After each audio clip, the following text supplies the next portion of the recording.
오늘 우리는 종료주의로 예배를 드리고 있습니다.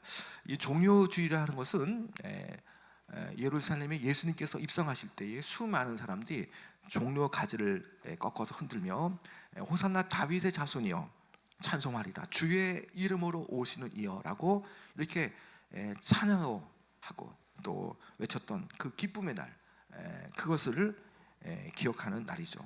그 기쁨의 날은 물론 기쁨의 날이지만 곧 이것은 또 십자가의 죽으심과 연결되지 않습니까?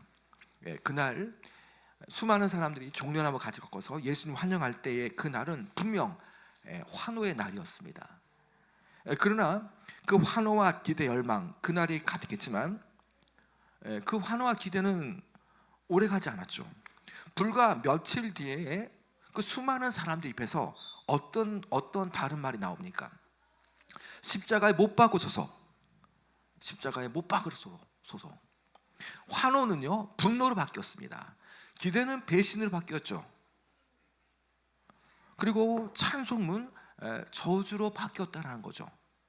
그리고 마침내 그 모든 소리가 사라진 그 자리에서 단 하나의 외침이 울려 퍼집니다. 나의 하나님, 나의 하나님, 어찌하여 나를 버리셨나이까. 사랑하는 여러분, 이 외침은 단순한 고통의 표현이 아닙니다. 이것은 인류 구원의 중심에서 터져나온 가장 깊은, 바로 우리를 구원하시기 위해서 십자가에 달려 돌아가신 바로 예수님의 그 가장 깊은 절규죠. 성경은 이 순간의 상황을 어떻게 기록합니까? 여러분 45절 말씀을 읽어볼까요? 시작. 제 6시로부터 온 땅에 어둠이 임하여 제 9시까지 계속되더니, 여러분 그 제 6시는 이 우리나라 시간으로는 정오를 가리킵니다. 정오는 해가 가장 높이 떠 있는 때고요, 그 빛이 가장 그날에 강렬하고 가장 밝을 때가 바로 정오죠. 그런데 그 정오에 가장 빛이 밝아야 그때에 가장 그 시간이 온 땅이 어두워졌다라는 거죠.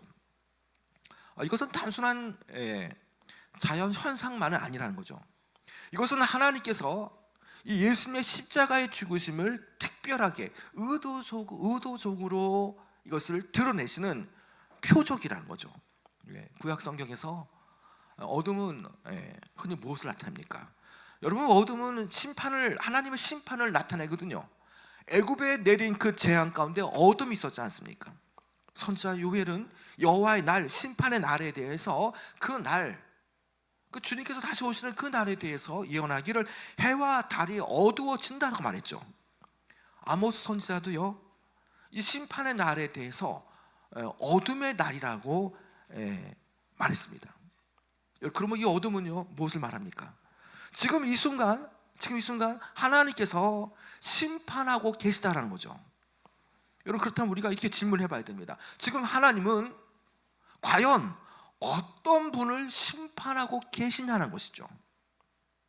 그것은 우리가 아니라 2000년 전에 수많은 사람들이 심판을 당하는 것이 아니라 바로 십자가 위에 달리신 그 예수님을 심판하고 있다는 거죠. 여러분, 이 사실이 얼마나 놀라운 사실입니까? 여러분, 예수님은요 죄가 없으신 분입니다. 흠이 없으신 분이죠. 완전하신 분입니다. 그런데 지금 그분이 심판을 받고 계시다라는 거죠. 여러분, 이 부분에서 이 찰스 스펄전 목사님은 이 장면을 이렇게 말씀합니다. 설명합니다. 이 외침은 그 흑암 속에서 나왔다. 빛이 사라진 그 자리에, 하나님의 심판이 임한 자리에, 그곳에서 예수님의 외침이 터져 나왔다라는 거죠. 그 외침은 뭡니까? 어찌하여 나의 하나님, 나를 버리셨나이까? 사랑하는 여러분, 우리는 이 질문 앞에서 우리 멈춰야 됩니다. 그리고 깊이 생각해 봐야 됩니다. 왜입니까? 왜 예수님이 이런 고통을 겪으셔야 했느냐는 거죠. 우리는 종종 십자가를 떠올릴 때마다 손과 발에 이렇게 박혀진 못, 또 채찍에 찢겨진 살, 그리고 피 흘림, 물과 피 흘림, 그리고 수많은 사람들로부터의 조롱과 수치, 그 고통만 생각합니다. 물론 이 고통은 엄청난 고통이죠. 그러나 성경은 오늘 말씀은 더 깊은 수준의 고통을 보여주고 있죠. 예수님께서 채찍질 당하실 때에, 매를 맞으실 때에 불평하지 않았습니다. 못 박히실 때에도 로마 병정 앞에서 항의하지 않으셨죠. 수많은 사람들의 조롱 앞에서도 침묵하지 않았다는 겁니다. 그런데 단 한순간, 단 한 가지에서, 한 부분에서 그분은 크게 외치고 계시죠. 나의 하나님, 나의 하나님, 어찌하여 나를 버리셨나이까? 여러분, 왜 그렇습니까? 그분의 유일한 신음은요, 어떤 사람에 대해서 나를 왜 그렇게 하느냐, 난 너희를 사랑하고 너희를 구원하기 위해서 이 땅에 왔는데 너희들 왜 그러냐, 그런 것이 아니라 그분의 유일하신 신음은 바로 그분의 하나님에 관한 것이죠. 하나님에 관한 것. 여러분, 그렇습니다. 예수님께서 지금 이 순간의 가장 큰 고통은 물론 육체적인 고통도 되겠지만, 지금 육체적인 고통을 넘어서서 하나님과의 관계가 끊어진 것, 하나님의 임재가 사라진 것, 하나님으로부터 버림받고 외면당하는 그것이 가장 큰 고통이라는 거죠. 예수님은 평소에 어떠셨습니까? 예수님은 늘 이적을 행하시기 전에도 하나님과 특별한 교제를 가졌고요, 늘상 하나님과 예수님은 하나였습니다. 예수님 안에 아버지 하나님의 뜻이 있었고요, 그 예수님의 사랑 안에 아버지 하나님의 사랑이 그 안에 거하셨죠. 그분의 삶 전체는 하나님과의 교제라고 할 수 있죠. 그런데 지금 이 시간에는 어떠한 일이 벌어지고 있습니까? 그 관계가 완전히 끊어졌다는 거죠. 하나님께서 이 순간에는 예수님으로부터 얼굴을 돌리셨다는 겁니다. 늘상 예수님 안에는 하나님의 임재, 예수님 밖에도 하나님의 임재, 예수님 위에도 바로 하나님의 그 형상, 하나님의 임재하심의 투영이었죠. 그런데 안에도 밖에도 위에도 아무것도 없습니다. 철저하게 아버지로부터, 하나님으로부터 버림받았다는 거죠. 버림받았다는 거. 여러분, 십자가는요, 어떤 의미에서는 하나님으로부터 철저하게 버림받은 그런 내용이죠. 여러분, 왜 하나님께서 독생자 예수 그리스도를 버리셨겠습니까? 답은 단 하나입니다. 그것은 바로 우리의 죄 때문이라는 거죠. 예수님은 죄가 없으셨습니다. 그러나 우리의 죄를 짊어지셨죠. 죄의 삭은 사망이기 때문에 하나님 우리의 멸망을 원하지 않고 우리를 너무 사랑하시기 때문에 우리가 짓고 우리가 가진 그 죄가 없으신 예수님께서 대신 지셨던 것이죠. 예수님은 죄인이 아니지만 이 순간은 죄인처럼 취급하셨습니다. 하나님은 거룩하신 분입니다. 그렇기 때문에 죄를 미워하시는 분이기도 하죠. 그러므로 그 순간 죄를 짊어진 예수님은 하나님과의 단절을 경험해야 한 것이죠. 그분이 스스로 자신에게 지우신 그 죄가 바로 우리가 받아야 할 죄값이라는 거죠. 여러분, 바로 이것이 바로 뭡니까? 이것이 바로 신학적으로는 속죄라는 의미죠. 속죄. 여러분, 그래서 십자가 사건은 단순한 고통의 사건이 아닙니다. 십자가는요, 하나님의 공의와 사랑이 만나는 자리지 않습니까? 왜 그렇습니까? 죄는 당연히 심판을 받아야 되는데 그 심판은 하나님의 공의입니다. 그런데 예수님의 십자가의 죽으심, 우리의 죄를 떠안고 대신 죽으셨다는 것은 하나님의 사랑을 드러내는 것 아닙니까? 그래서 이 십자가에서 우리는 무엇을 볼 수 있느냐? 하나님의 공의와 하나님의 사랑이 만나는 그 지점이 바로 십자가라는 것입니다. 하나님께서 우리의 죄를 살리기 위해서, 우리의 죄인을 살리기 위해서 하나님은 공의로우신 하나님의 그 죄의 심판에 서야 했던 것입니다. 여러분, 그런데 심판을 우리에게 내리지 않으시고 예수님께서 받으시고 예수님이 대신 그 십자가의 죽으심, 고통을 겪으셨습니다. 육신적으로, 육체적으로 고난을 겪으실 뿐만 아니라 정신적으로는, 영적으로는 철저하게 그 순간에 하나님으로부터 버림받았다는 거죠. 여러분, 정말 사랑하는 사람부터 버림받는다는 거 얼마나 고통스럽습니까? 여러분, 어떤 아이가 어두운 방에 혼자 남겨졌습니다. 늘상 아빠와 함께, 엄마와 함께 하는데 그날에는 방에 빛도 없고 소리도 없죠. 아이는 두려워서 떨고 있습니다. 아빠 어디 있어요? 그런데 아버지는 바로 가까이 있으면서도 대답하지 않는 거죠. 예. 아이는 더 크게 웁니다. 아빠 왜 대답하지 않아요? 여전히 침묵합니다. 여러분, 이런 상황이라면 그 아이에게 어떤 감정이 주어지겠습니까? 그 아이에게는 일단 두려움이 오겠죠. 그리고 그 아버지가 아빠가 말을 하지 않는 순간에 외로움을 느끼고요. 계속 그것이 되어질 때에는 결국 무엇을 느끼겠습니까? 그 어린 아이는 버려짐이라는 거죠. 버려짐. 여러분, 십자가의 사랑은요, 이 모든 그 두려움, 외로움, 버려짐을 다 겪으신 거죠. 하나님은 단순히 침묵하신 게 아닙니다. 물론 하나님은 너무나 예수 그리스도를 아들 사랑하시기 때문에 어떤 식으로 구원하시기 원하시죠. 그러나 그 자리에서 예수님을 구원하신다면 어떤 일이 벌어집니까? 우리가 구원받을 수가 없죠. 우리의 죄의 문제가 해결받을 길이 없다라는 겁니다. 그렇기 때문에 이 문제는 단순한 문제가 아니라는 것이죠.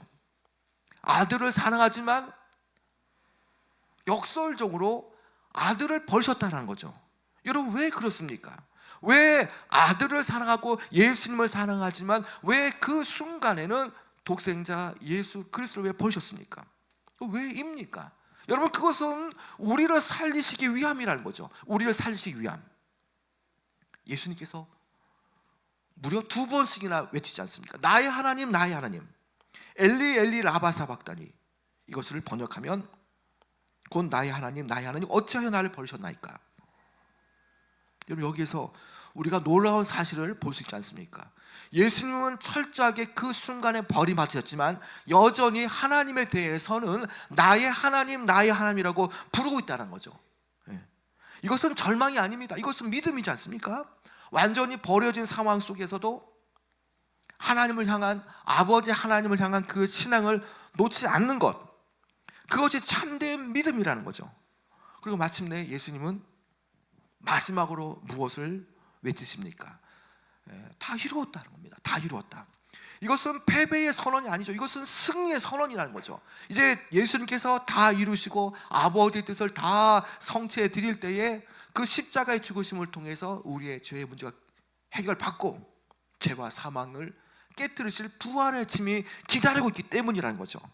모든 것이 끝났다는 말이 아닙니다. 모든 것이 완성되었다는 겁니다. 예수님 자신의 그 십자가의 그 죄값이 다 지불되었고 심판이 끝났고 이제 예수를 믿는 사람들에게는 구원이 이루어졌다는 것을 우리에게 보여주는 말씀이라는 거죠. 여러분, 예수님의 버림받음이 없다면 이 선언도 없었을 겁니다. 어찌하여 나를 버리셨나이까? 그것이 있었기 때문에, 그 버림받은 것이 있었기 때문에 다 이루었다라는 그 아버지의 뜻을 다 성취하는 것이 있었던 거죠. 여러분, 이제 우리는 좀 질문을 바꿔야 됩니다. 예수님께서 왜 우리를 위해서 버림받으셨는가? 물론 중요합니다. 이제는 예수님께서 나 때문에 죽으셨기 때문에, 예수님께서 나 때문에 하나님으로부터 버림받으셨기 때문에 이제는 우리가 어떻게 살아가야 되는가? 그 부분에서 우리 끊임없이 질문을 해야 되는 거죠. 여러분, 바로 이것이, 물론 예수님께서 십자가에 달려 죽으신 그날은 슬프지만, 그러나 우리가 이 날을 우리가 감사해야 될 이유가 뭡니까? 나를 대신해서 예수님께서 십자가에 달려 죽으셨다는 그 사실. 죄는 결코 가볍게 올 수 없는데요, 그 죄가 하나님 아들을 십자가에 못 박은 것, 그리고 우리는 이 사건을 기억할 때마다, 그리고 하나님은 아주 친절하게 이 비주얼적으로 성찬식을 통해서 찢겨진 몸과 흘리신 피를 우리에게 보여주지 않습니까? 여러분, 그렇기 때문에 우리는요, 이제 십자가를 바라보며 우리는 서로 사랑하며 살아가야 되는 것입니다. 하나님을 사랑하며 하나님 뜻이 우리에게 무슨 의미가 있는가 생각하면서 우리는 살아가야 하는 것이죠. 이 종료주일은 정말 어찌 보면 십자가를 향하는 길의 시작이죠. 그 십자가에 가시는 길의 중심에는 바로 외마디 외침, 어찌하여 나를 버리셨나이까? 이 외침이 있었기 때문에 우리는 이제 하나님 앞에, 우리는 아빠 아버지라고, 우리는 담대하게 아버지 하나님이라고 부르고 아빠 아버지라고 부르고 나갈 수 있지 않습니까? 여러분 마지막으로 기억하시기 바랍니다. 예수님께서 하나님께 버림받으셨기 때문에 우리 또한 영원히 버림받지 않게 되었다라는 것이죠. 여러분 이 은혜를 생각할 때 우리에게 얼마나 큰 감동이 되어지고 얼마나 감사가 나타나겠습니까?